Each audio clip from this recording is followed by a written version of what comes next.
Greetings, Randolph County and neighboring communities. I'm Tim Moody. I'm the Public Information Officer with the Randolph County School System. I'm here with our superintendent, Dr. Stephen Gainey, and it's our January edition From the Desk of. We always welcome the opportunity to come before you and talk about the great things that are happening in our schools, with our students, and with our teachers. And Dr. Gainey will just begin by talking a little bit about the school in which we are standing. We visit a different school every month. This month we're at Liberty Elementary School. Give you a chance just to talk a little bit about this fine school. Well, Tim, this is a great school, great kids, great community, great staff. The parents are very supportive of this school. And Kelly Harrell, the principal, is in her third year here and has done a tremendous job bringing a lot of stability to the school and the leadership.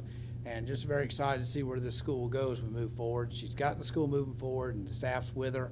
And just can't say enough about how proud I am of the kids and how proud I am of her and what goes on here every day. And I always love to visit and see all the special things going on in classrooms in this school. So let's talk a little bit about some of the great things that are happening. I know January 16th, last week, we had a meeting that I've heard you refer to as one of your favorite days of the year. And I know you want to have a chance to talk about that, so share that with our community. Well, Tim, January 16th was our scheduled board meeting, and the work session, we did what we've done the previous 4 school years. We brought the county commissioners over, and so we all sat down together, the commissioners, our board members, and staff, and we talked about what we use that January meeting for. We talk about what we're going to ask for as far as local budget requests for the next year. And It is. I would say it's my favorite day of the year. I just value that moment or that meeting to have the board and the commissioners together, and we get to talk about what our needs are. They get to ask questions, and I'm able to say this is what you're going to see in May from us. And I feel good because it gives them the whole spring if they have questions, want to call, want to ask me questions about things we may have mentioned that night. But just the relationship I hope we're continuing to work on. And I say this, I want a positive relationship between our school system and the commissioners, as one based on trust and transparency. And that was another step in that, development of that process or development of that relationship. So we brought 3 current expense requests. We shared with the commissioners that night. One was continuation costs, which is always going to be in one of our budget requests. It's always going to be there because it deals with like our insurance increases or our any benefits for local employees that we think will have increases for the upcoming year.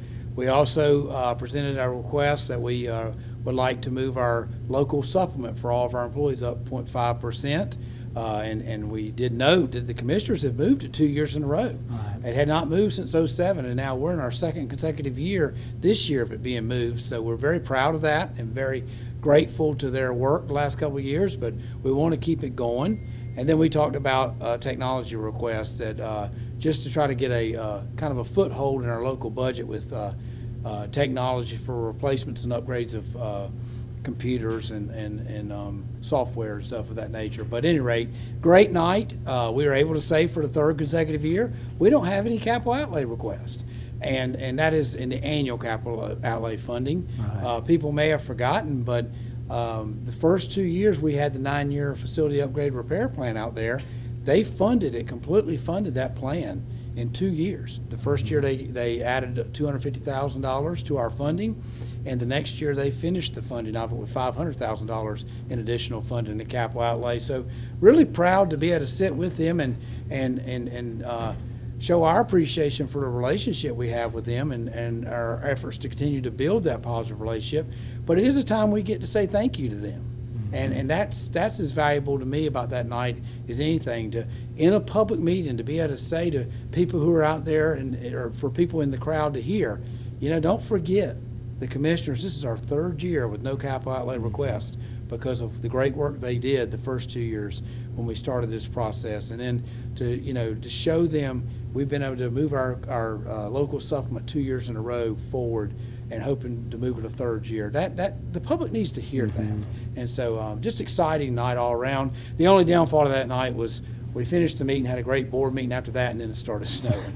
and then we were out of school for a week. So that was probably, but again, I've told people this. I love working with our 7 board members. their delight. We've had a great board, and the whole time I've been here, I've enjoyed all our board members, and I really do love working with these commissioners. And it's not the same board of commissioners. There have been a couple people have left the board, and others have joined, but we've been able to keep that same relationship, and we continue to build on that positive relationship. And I would just say there's two words that always resonate with me, and it's got to be a relationship that's positive, but most importantly, it's got to be one based on trust and transparency. And we're working very hard to continue to develop that relationship.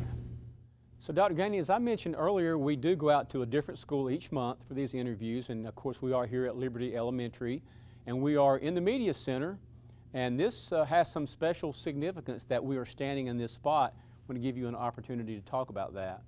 Well, Tim, this is a special place, and it's gonna look totally different the next time we come to Liberty Elementary to do our video, because right now we're in the process of planning a renovation of this library, this media center. We will be replacing the bookshelves, the furniture. We're going to repaint the walls, replace the carpet, and all of that's been made possible because back in I guess it was late spring, early summer, I received a call that our school system had been given a monetary gift from Frank and Ella Lau, who were members of this community and very big supporters of our school system. So very excited to see the library and the way it looks when this project is completed, and appreciate all the staff members who have been involved in planning that. But that was a you never know when something like that's coming your way, and just very appreciative and grateful for that monetary gift that came from Frank and Ella Lau. And so just excited to see the final product when we get here next time we do a video at the school. Earlier in our interview, you mentioned the snow word that rolled in. I guess it was early Wednesday morning on the 17th. Really had some significant impact upon our school system district-wide with cancellations and exams that the high schools were taking during that time. So if you would, just talk a little bit about the impact upon the calendar and really just kind of what you observed in those several days in which things kind of got thrown out of kilter a little bit. Well, first of all, I observed a lot of teamwork. When we start having inclement weather, whether it be a possibility of a tornado or something, we've dealt with those types of inclement weather, tornadoes, and bad storms that can affect a school day. But our most common one is the weather, whether it be the snow, whether it be the ice or snow or both. But just when those things come up, it always a great sense of teamwork develops between school level staff, central service level staff, parents, children, and so yes, we've had a long week. Well, we had a long week starting with early Wednesday morning. We had already canceled school Tuesday night because of the forecast. I believe what I saw happen Wednesday snow-wise, which was January 17th, it surely was not what was forecasted. Right. I went to bed Tuesday night thinking 1 to 2 inches of snow, and I think it stopped snowing at my house about late that evening, and we were about at 7 inches. So, but when you have those events, everybody's working together. We're working with community resources as well as you have DOT helping us with the roads. Emergency services are giving us information about the upcoming weather and the forecast and all. So it's a big effort of teamwork, and now we have to kind of sort through it and figure out how it's going to impact our schedules and all. And we had just done 1 day of exams, so we actually came back yesterday. We had just a regular school day to get everybody back in routine. That's January 24th, and now today was day 2 of exams. Tomorrow, January 26th, is day 3, and then Monday the 29th, we'll finalize exams at the high school level. I just want to say a big thank you to the staff members at all the schools, because it's difficult and it's unsettled. They don't know what's going to happen from one day to the next. When the weather, we don't know when we can get back in school. But they always handle it very well, and they're always very flexible. And what you never see anybody take their eye off of is the safety of the kids. Right. And I hope the staff understands that I want their eye on the safety of the kids, and my eyes never coming off the safety of the kids and off the safety of them. Right. And I hope, one group that I always say we can't forget in all this, we have a lot of parents that drive children to school. Right. And so, yes, we're worried about We're worried about our teachers and our school level staff and our principals, our bus drivers. We're worried about all of them, but the parent drivers do not leave my worry either, because I don't want parent drivers caught up in bad weather if we can help it. And so we're very cognizant of the fact that they do a lot of help. They help us a lot by bringing kids to and from school as well. So it's just the weather can cause a lot of problems, but the longer I do this, the more, I remind myself, we can't control the weather. What we can control is how we react to it in terms of taking measures to protect the safety of, or maintain the safety of all these groups. And just want to say thank you to the teachers, staff, everybody involved, principals, everybody worked together, and here we are. It's sunny, we're back in school, and we'll have regular school as long as we can. If another weather event comes up, we'll deal with it and we'll move forward. Well, and one of the inevitable questions that comes up, and certainly it has come up with this latest round of weather, is what about the missed days? And and we have 5 days built into our calendar to absorb missed days. As of right now, spring break is not going to be impacted.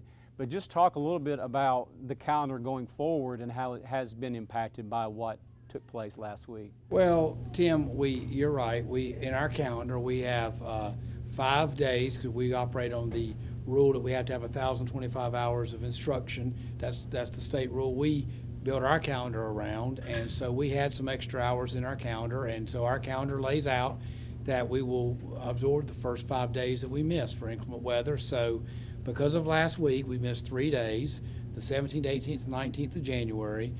If you recall, we missed the 4th and 5th of January for another snow event. So we have missed our 5 days. So, hopefully we won't miss any more, because if we do, we'll start making them up day by day. And those days are listed, the makeup days are listed as days in spring break. So let's just hope we don't have any more bad weather. That's our calendar is, we've used up those days now, and so we're going to have a pretty good run of consecutive days of school between now and spring break, because we did not have any teacher work days or anything between now and then. So. Okay, as a reminder, we are here at Liberty Elementary School. We have moved from the Media Center into the cafeteria.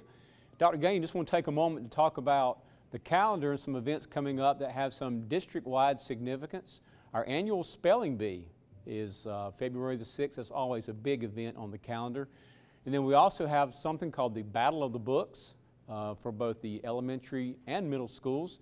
I know you enjoy attending these types of things, so just share with us a little bit about those events. Well, both of those events allow students to kind of take their academic abilities beyond the classroom, and it's always exciting to see the children at the Battle of the Books as a team work through the different questions that are directed at our team. And then you go to the spelling bee, and it takes a lot of courage in both events to get up in front of everybody, but think about the spelling bee. You're up there by yourself. You're not even a member of a team.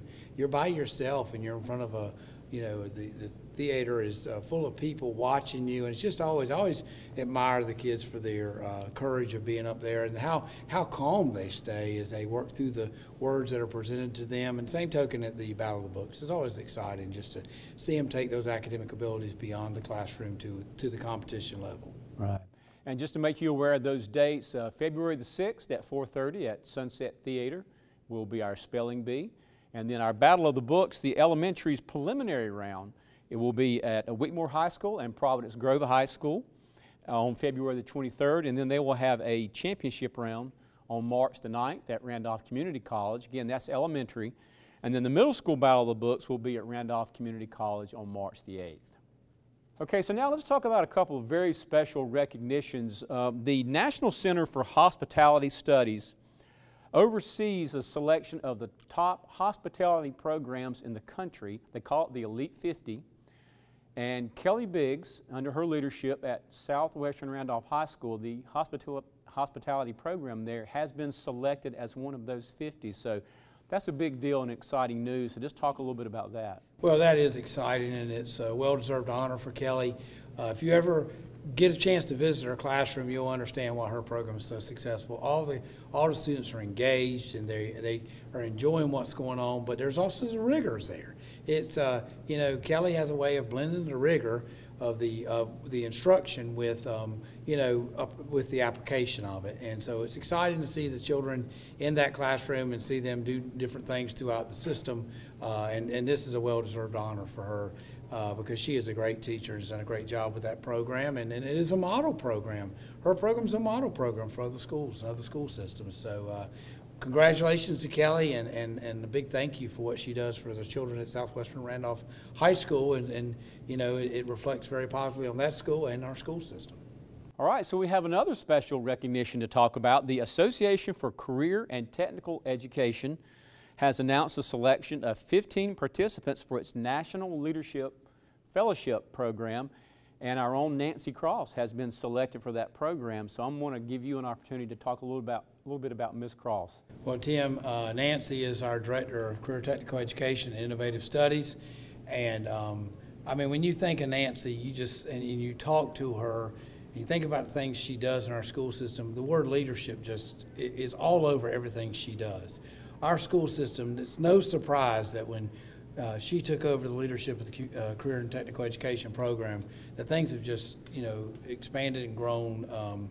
She is a great leader, and she's done a great job in this arena. And, she's not only in Career Technical Education, but then, she was very involved in Uwharrie School Project, which is now Uwharrie Ridge 612. We did a summer enrichment program at Southeastern Randolph Middle School last summer. We started that. She was very involved in that. Nancy is just, she beyond leader, she has such a vision for things, and a very talented individual. Our school system's lucky to have her, and I'm glad she's in this role, and she deserves to be recognized, just like Kelly Biggs. These individuals do great work, and we're not doing the right thing if these individuals are not being recognized. And I say I'm talking about the whole education profession. These groups are recognizing stars, and it's well deserved, and they should be recognized, and we need to continue to make sure they know how special they are to our school system, because every day they come, Kelly goes to her classroom, Nancy comes to central office, but then she's out and about in schools. Kids benefit from their efforts, and that's just this is two great employees who are being recognized. So Dr. Gainey, let's just close this out by giving you an opportunity to talk about our school year. We are turning the corner. We're finishing up on one semester, and in just a few days we'll be beginning our second semester. So just talk about some things that are on your mind as we move into the latter part of the year. Well, Tim, a couple of things. Number one, we talked about the calendar a little while ago, but a couple of things I didn't mention that I need to point out is because of our weather last week on the 17th, 18th, and 19th of January, the end of our first semester and second quarter has now been moved back to January 29. So the second semester and the third quarter will start on January 30th. Also, the report card date for distribution of report cards has now been moved back to February 7. So, and I should have mentioned those before when we were talking, but I want to just remind our students and our parents that we need to take advantage of every long stretch of school we have. And we talk to the principals about this a lot, and our teachers do a great job with this, because you never know when these interruptions are coming. Mm-hmm. Did anybody back in December have any idea we were going to miss 5 days of school before we could even get to the last week of January? Well, we have now. Yeah. And so we need to take advantage of the opportunities for instruction, and make sure we're taking advantage of every day. And we need children at school. We need them engaged, and our kids do a great job with that. Our parents do a great job of making sure our kids are ready for school when they come. But we've got a long stretch now that if we don't have any more interruptions, then we've got a long stretch to really make a lot of progress in a lot of the curriculum standards and other content that we need to cover for particular courses or grade levels. One other thing I do want to mention is, we are watching very closely some things out of Raleigh that are somewhat concerning. There is a new K-3 class size rule that will be put in place, scheduled to be put in place next year, starting with 18-19. It was put in place a little bit this year, but it wasn't put in place to the extent that next year will be. And it's, it's concerning, and it will have some impact on grade levels above grade 3. And we're going to work with it because, as I mentioned to a newspaper reporter yesterday, my response is, yes, when these lower class sizes in kindergarten, grades 1, grade 2, and grade 3 are implemented, if something isn't changed, and we hope there'll be some relief there. But if not, we're going to have to do some other things so that we can maintain some of our special programs that the kids deserve beyond the core classes, such as the band, the chorus, the art, the foreign languages, physical education. And we're going to work hard at that, because our job is to provide a comprehensive education for kids. And we're not going to walk away from that responsibility, but I just ask that everybody be patient as we work through that. We've spoken to lawmakers about the K-3 class size rule, and we've talked to them about some of the hardships, and we understand the value of smaller class size. I've been a middle school, high school principal. I understand that, but you've got to be careful that we don't go there and impact other things tremendously. So we're going to watch that this spring, and hopefully we'll get some relief with some resources that we heard about last summer with the legislature, and we're going to respond accordingly. But looking forward to closing this school year on a very positive note. And I say closing because, yes, once we turn to mid-year, it seems like we go very quickly to the end. And we, next thing you know, we're standing at high school graduations.